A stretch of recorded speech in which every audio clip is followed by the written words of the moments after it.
വാർത്തകൾ ആദ്യമേ അറിയാൻ ഈ ചാനൽ സബ്സ്ക്രൈബ് ചെയ്യൂ. പുതുപുത്തൻ വാർത്തകൾ നേരത്തെ ലഭിക്കാൻ ബെൽ ബട്ടൺ ക്ലിക്ക് ചെയ്യാനും മറക്കരുത്. അമ്മയെ പാമ്പുകടിയിൽ നിന്നും രക്ഷപ്പെടുത്തി മകൻ മരണത്തിന് കീഴടങ്ങി. തൂത്തുക്കുടി ജില്ലയിലെ കോവിൽപ്പട്ടിക്കടുത്തുള്ള കടപ്പൂരിലെ തെക്കൻ കുപ്പണപുരം സ്വദേശി പെരുമാളിന്റെ മകൻ കാർത്തിക് രാജയാണ് പാമ്പുകടിയേറ്റു മരിച്ചത്.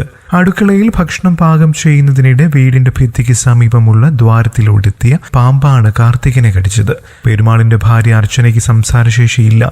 ഈ ദമ്പതികൾക്ക് 2 ആൺമക്കളാണുള്ളത്. ഇന്നലെ രാത്രി അർച്ചന തന്റെ മൂത്ത മകൻ കാർത്തിക് രാജയെ അടുത്തിരുത്തി അടുക്കളയിൽ ഭക്ഷണം പാകം ചെയ്യുന്നതിനിടെയാണ് ഭിത്തിക്ക് സമീപമുള്ള ദ്വാരത്തിലൂടെ മൂർഖൻ പാമ്പ് വീടിന്റെ അകത്തു കയറിയത്. ഇതുകണ്ട കാർത്തിക് അമ്മയെ കടിക്കാതിരിക്കാൻ അതിനെ ഓടിക്കാൻ ശ്രമിക്കുകയായിരുന്നു. ഇതേ തുടർന്ന് കാർത്തികിന് പാമ്പ് കടിയേറ്റു. ബോധരഹിതനായി താഴെ വീണ കുട്ടിയെ രക്ഷിതാക്കൾ കടമ്പൂർ സർക്കാർ ആശുപത്രിയിൽ പ്രവേശിപ്പിച്ച് പ്രാഥമിക ശുശ്രൂഷ നൽകി. പിന്നീട് കുട്ടിയെ തുടർ ചികിത്സയ്ക്കായി തിരുനെൽവേലി സർക്കാർ മെഡിക്കൽ കോളേജ് ആശുപത്രിയിലേക്ക് കൊണ്ടുപോയി. എന്നാൽ അവിടെ വെച്ച് കുട്ടിയെ പരിശോധിച്ച ഡോക്ടർമാർ മരണം സ്ഥിരീകരിക്കുകയായിരുന്നു. വിവരം അറിയിച്ചതിനെ തുടർന്ന് കടമ്പൂർ പോലീസ് ആശുപത്രിയിലെത്തി കുട്ടിയുടെ ദേഹം പോസ്റ്റ്മോർട്ടം നടപടികൾക്ക് അയച്ചു. സംഭവത്തിൽ കേസും രജിസ്റ്റർ ചെയ്തിട്ടുണ്ട്. കാർത്തികിന്റെ മരണം ഗ്രാമത്തെ മുഴുവൻ ദുഃഖത്തിലാഴ്ത്തി.